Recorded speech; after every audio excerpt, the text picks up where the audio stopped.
दोस्तों स्वागत है आपका मेरे YouTube चैनल इंग्लिश बाबू पर। और आज मैं फिर हाजिर हूँ आपके साथ एक नई स्टोरी लेकर। और दोस्तों आज जो स्टोरी मैं आपके लिए लेकर आया हूँ बहुत ही अच्छी कहानी है, दोस्ती के ऊपर कहानी है। सुनकर आप बहुत ही ज़्यादा मज़ा आएगा, आपको बहुत इमोशनल हो जाएंगे और कहीं ना कहीं कहानी जो है आपके दिल को ज़रूर छुएगी।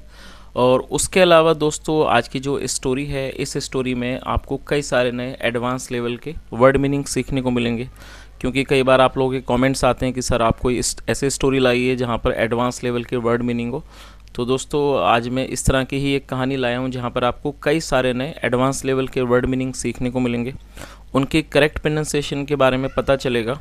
और हमेशा की तरह जो इसका ग्रामर का पार्ट है उसे बिल्कुल डिटेल में कवर करेंगे, तो एक एक स्ट्रक्चर को आप बहुत आसानी से सीख पाएंगे। तो चलिए दोस्तों आज की इस कहानी को हम शुरू करते हैं और सबसे पहले कहानी का टाइटल देखते हैं। कहानी का टाइटल है the lion and the tiger. क्या अर्थ हुआ दोस्तों? लॉयन का मतलब होता है शेर और टाइगर का मतलब होता है बाघ। कई जगह पर आप देखेंगे टाइगर को चीता भी कहा जाता है, अगर आप गूगल करेंगे तो वहाँ चीता भी आएगा, लेकिन आमतौर पर टाइगर को बाघ कहा जाता है। तो इसका क्या अर्थ हुआ? The lion and the tiger, मतलब कि शेर और बाघ। तो दोस्तों ये आज की इस कहानी का टाइटल है, शीर्षक है। और अब मैं इसे पढ़ना शुरू करता हूँ। आप लोगों से रिक्वेस्ट है आप कहानी को बिल्कुल ध्यान से सुने, अच्छे से एंजॉय करें। और यदि आज की स्टोरी में आपको कोई भी नया वर्ड मिले या फिर ग्रामर का नया स्ट्रक्चर मिले तो आप उसे नोट भी ज़रूर करें। तो चलिए इसको शुरू करते हैं। Once upon a time, a lion and a tiger were friends। क्या मतलब हुआ दोस्तों? ये जो हमारा वाक्य है ये सिंपल पास्ट का वाक्य है। सिंपल पास्ट का मतलब होता है जब हम पास्ट में कोई भी ऐसा वाक्य बनाते हैं जहाँ पर वॉज या वर का प्रयोग किया जाता है हेल्पिंग वर्ब के रूप में, साथ में नाउन या फिर एडजेक्टिव को लेकर वाक्य बनाया जाता है। तो इस तरह का जो वाक्य है वो सिंपल पास्ट का वाक्य कहलाता है।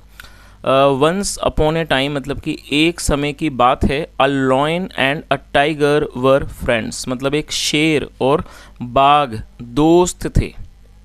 दे knew each other since their childhood. दोस्तों दे का मतलब होता है वे या फिर वे लोग।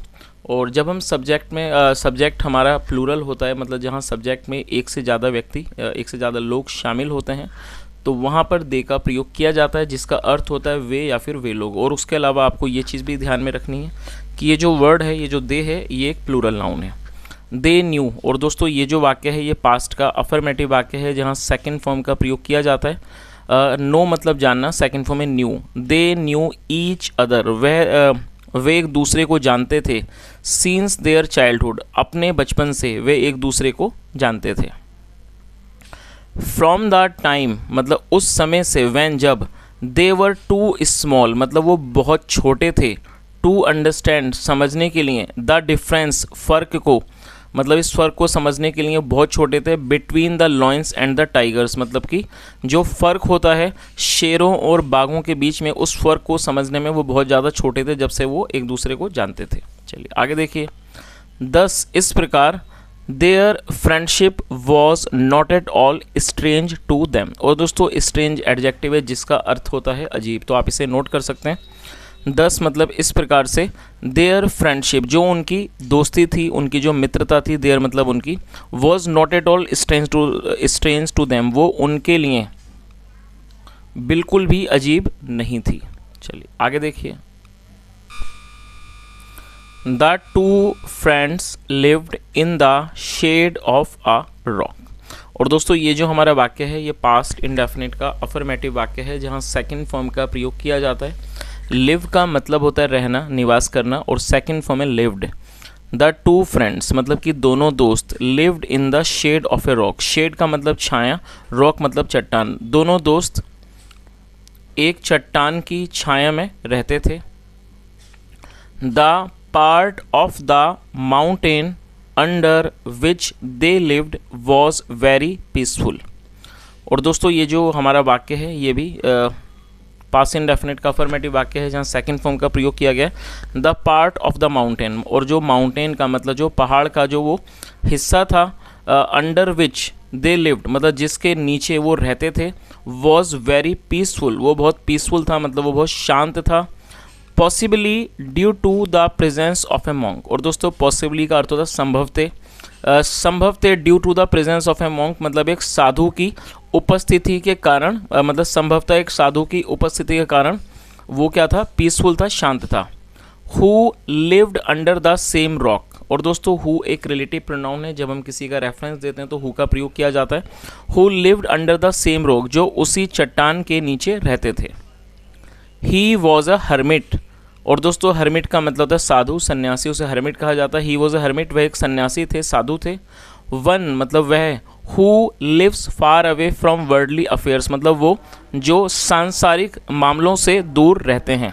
और दोस्तों आप इस वर्ड को नोट कर सकते हैं, वर्ल्डली मतलब सांसारिक। चलिए आगे देखिए। One day the two friends had an argument, और दोस्तों आर्गूमेंट नाउन है जिसका अर्थ होता है बहस। One day the two friends had an argument मतलब एक दिन दोनों दोस्तों में एक बहस हो गई। द टाइगर सेड मतलब कि बाघ ने कहा, everyone knows that cold comes when the moon decreases from full to new. क्या अर्थ हुआ? और दोस्तों ये जो हमारा वाक्य है ये पास्ट इंडेफिनिट का अफर्मेटिव प्रेजेंट इंडेफिनिट का अफर्मेटिव वाक्य है, जहाँ पर यदि हमारा सब्जेक्ट सिंगुलर नाउन होता है तो वहाँ वर्ब की फिफ्थ फॉर्म का प्रयोग किया जाता है और साथ में वर्ब की फर्स्ट फॉर्म लगाई जाती है। तो इस लाइन का क्या अर्थ हुआ? उसने क्या कहा कि द टाइगर सेड, बाघ ने कहा, एवरीवन नोज हर कोई जानता है, दैट की कोल्ड कम्स मतलब कि जो ठंड है वो आती है, व्हेन जब, द मून डिक्रीजेस जब जो मून है मतलब जो चंद्रमा है, चांद है, डिक्रीजेस वो घटता है, फ्रॉम फुल टू न्यू मतलब जब पूर्णता से नई की तरफ जब वो घटता है तब ठंड आती है। चलिए आगे देखिए। टू दिस मतलब कि इस पर, द लॉयन सेड शेर ने कहा, you are a stupid fellow मतलब आप एक मूर्ख साथी हो। From where did you hear such nonsense, और दोस्तों ये जो हमारा वाक्य है ये पास्ट इंडेफिनिट का इंट्रोगेटिव सेंटेंस है, जहाँ पर डिड का प्रयोग हेल्पिंग वर्ब के रूप में किया जाता है, साथ में सब्जेक्ट और वर्ब की फर्स्ट फॉर्म लगाई जाती है। तो क्या अर्थ हुआ? From where did you hear such nonsense मतलब आपने ऐसी बकवास कहाँ सुनी। एवरीवन नोज हर कोई जानता है, दैट की कोल्ड कम्स की जो ठंड है वो आती है, when the moon increases from new to full मतलब जब चांद जो है वो इनके मतलब कि बढ़ता है, इंक्रीज मतलब बढ़ना, बढ़ता है, फ्रॉम न्यू टू फुल मतलब कि जब नव से नए से वो पूर्णता की ओर बढ़ता है तब ठंड आती है। चलिए आगे देखिए।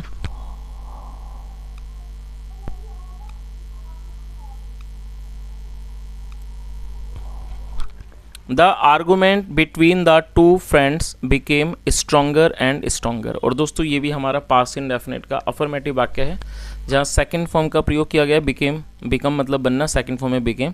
जो आर्गूमेंट था, बहस था दोनों दोस्तों के बीच में, बिकेम स्ट्रोंगर एंड स्ट्रोंगर वो और भी ज़्यादा और भी अधिक मजबूत हो गया।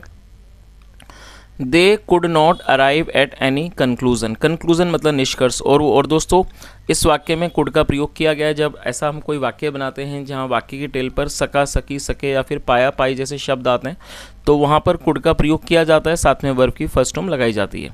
दे could not arrive at any conclusion मतलब वो किसी भी निष्कर्ष पर नहीं आ सके।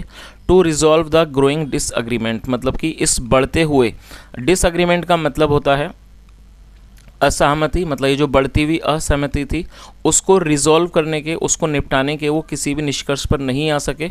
ऑफ ओपिनियन, और वो किस चीज़ का डिसएग्रीमेंट था मतलब कि असहमति किसकी थी? ओपिनियन, ओपिनियन मतलब कि राय, राय का जो राय के जो डिसएग्रीमेंट था, असहमति थी बढ़ती हुई, उसको वो सुलझाने के किसी भी कंक्लूजन पर, निष्कर्ष पर वो नहीं आ सके। चलिए आगे देखिए। They felt that they can no longer continue to live together, और उन्होंने महसूस किया कि वो अब और ज़्यादा एक साथ मतलब नहीं रह सकते। And even started calling ill names, और यहाँ तक कि वो एक दूसरे को बुरे नामों से पुकारने लगे। टू ईच अदर मतलब यहाँ तक कि वो एक दूसरे को बुरे नाम से भी पुकारने लगे। चलिए आगे देखिए।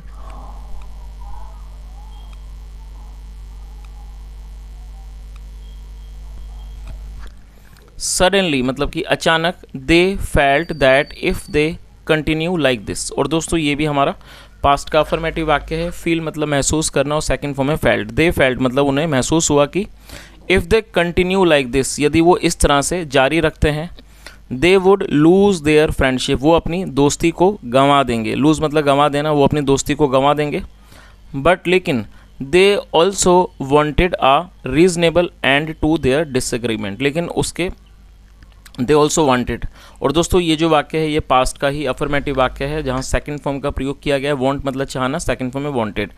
बट दे ऑल्सो वांटेड, लेकिन वो ये भी चाहते थे कि अ रीजनेबल एंड, रीजनेबल मतलब एक उचित अंत चाहते थे, टू देयर डिसएग्रीमेंट, अब उनकी जो असहमति थी उसका वो एक उचित अंत चाहते थे। एट लास्ट मतलब कि अंत में, आखिर में, दे मेड अ डिसीजन, उन्होंने एक निर्णय किया। Let us go to the learned monk and ask him, उन्होंने क्या सोचा कि let us go to the learned monk, learn का मतलब होता है विद्वान, चलो आओ उस मतलब विद्वान साधु के पास चलें, एंड आस्क हिम और उनसे पूछें। He would definitely know about the actual answer, और वो वास्तव में उन्हें जो एक्चुअल मतलब जो वास्तविक आंसर होगा, जवाब होगा, वो उन्हें ज़रूर पता होगा। सो इसलिए the two friends went together to the monk, इसलिए जो दोनों दोस्त थे वो एक साथ मॉन्क के पास मतलब उन साधु के पास गए। And bowed respectfully before him, और बो का मतलब होता है सर झुकाना, और उन्होंने आदर से सम्मान से उनके सामने सर झुकाया। The hermit asked them the reason for their unexpected arrival, क्या अर्थ हुआ? और दोस्तों ये भी हमारा पास्ट का अफर्मेटिव वाक्य है। The hermit asked them, them मतलब उनसे, और ये ऑब्जेक्ट है, जो हर्मिट थे साधु थे, उन्होंने उनसे पूछा the reason for their unexpected arrival. दोस्तों अनएक्सपेक्टेड का मतलब होता है अपेक्षित, मतलब जिस चीज़ की उम्मीद ना हो, अपेक्षा ना हो, मतलब इस तरह का उसे अनएक्सपेक्टेड कहा जाता है, जो कि एक एडजेक्टिव है। तो जो साधु थे उन्होंने उनसे उनका जो अनएक्सपेक्टेड अराइवल था, मतलब जो उनका अपेक्षित जो आगमन था, अराइवल मतलब आगमन था, उसका उन्होंने कारण पूछा। They put their question to him, उन्होंने उनसे उनके सामने सवाल रखा, उस मतलब उस प्रश्न को रखा। एंड सेड, और कहा, सर श्रीमान, only you can give us the right answer, मतलब श्रीमान सिर्फ आप हमें सही जवाब दे सकते हैं। चलिए आगे देखिए।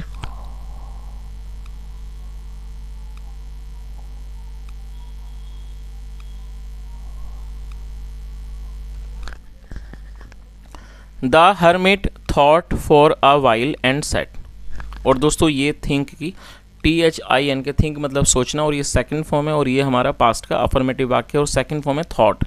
The hermit thought for a while मतलब एक क्षण, मतलब जो हर्मिट थे साधु थे उन्होंने एक क्षण के लिए सोचा। एंड सेड, और कहा, it can be cold in any phase of the moon, तो उन्होंने क्या कहा कि it can be cold in any phase of the moon, मतलब कि चंद्रमा के किसी भी चरण में ठंड हो सकती है।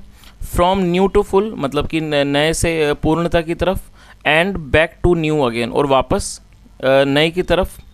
It is the wind that brings the cold, मतलब ये हवा होती है। इट इज़ द विंड मतलब ये हवा है। दैट ब्रिंग्स द कोल्ड, जो ठंड लाती है। वेदर फ्रॉम वेस्ट, चाहे वो वेस्ट और नॉर्थ, मतलब वेदर फ्रॉम वेस्ट और नॉर्थ, चाहे वो वेस्ट और नॉर्थ हो, मतलब कि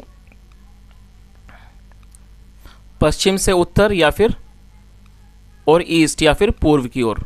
देयरफॉर इसलिए, both of you are right, इसलिए आप दोनों ठीक हो, आप दोनों सही हो।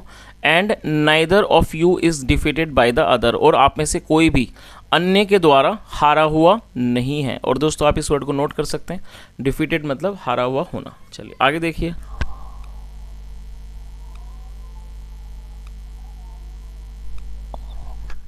द हर्मिट ऑल्सो सेड, जो साधु थे उन्होंने ये भी कहा, both of you share healthy friendship, कि आप दोनों जो है वो एक हेल्दी मतलब एक स्वस्थ जो मित्रता है उस चीज़ को आप साझा करते हो। सिंस योर चाइल्डहुड, अपने बचपन से। It is not good to get into argument, और ये बात मतलब ये अच्छा नहीं है टू गेट इनटू आर्गूमेंट मतलब बहस में पड़ना। एंड थिंक अबाउट सेपरेशन, और सेपरेशन मतलब कि अलगाव के बारे में, जुदाई के बारे में सोचना, ये अच्छी बात नहीं है। The most important thing is to live without conflict, तो उन्होंने क्या कहा कि जो सबसे महत्वपूर्ण चीज़ है वो है टू लिव विदाउट कॉन्फ्लिक्ट, की बिना किसी कॉन्फ्लिक्ट मतलब विवाद के, बिना विवाद के रहना। टू रिमेन यूनाइटेड, और एकजुट बने रहना। रिमेन यूनाइटेड का मतलब होता है एकजुट बने रहना। The lion and the tiger understood the message of the wise monk. और दोस्तों वाइज का मतलब समझदार, जो कि एक एडजेक्टिव है। और ये जो शेर था और जो टाइगर था, बाघ, अंडरस्टूड वो समझ गए the message of the wise monk, मतलब जो समझदार साधु का जो संदेश था वो ये समझ गए। दे थैंक्ड हिम, उन्होंने उनका धन्यवाद किया। फॉर द काइंड सजेशन, इस अच्छे जो काइंड सजेशन था, सुझाव था, एक दयालु सुझाव था, उसका उन्होंने धन्यवाद किया। गिवन बाय हिम, जो उनके द्वारा दिया गया। देयर आफ्टर, उसके बाद, both of them lived happily as good friends, उसके बाद वो दोनों अच्छे दोस्तों की तरह खुशी से रहे। चलिए दोस्तों, अब इस कहानी का जो मॉरल है वो भी एक बार देख लेते हैं, क्या मॉरल है। वाइजली सेड, मतलब समझदारी से कहा गया है। Weather comes and goes but friendship remains for ever. क्या अर्थ हुआ कि वेदर मतलब मौसम, जो मौसम है वो आता जाता है, लेकिन but friendship remains for ever, लेकिन जो फ्रेंडशिप है, जो दोस्ती है, वो हमेशा रहती है। चलिए, तो दोस्तों मैं समझता हूँ कहानी आपको अच्छी लगी होगी और उसके अलावा आपने कहानी से कुछ ना कुछ अच्छा सीखा होगा।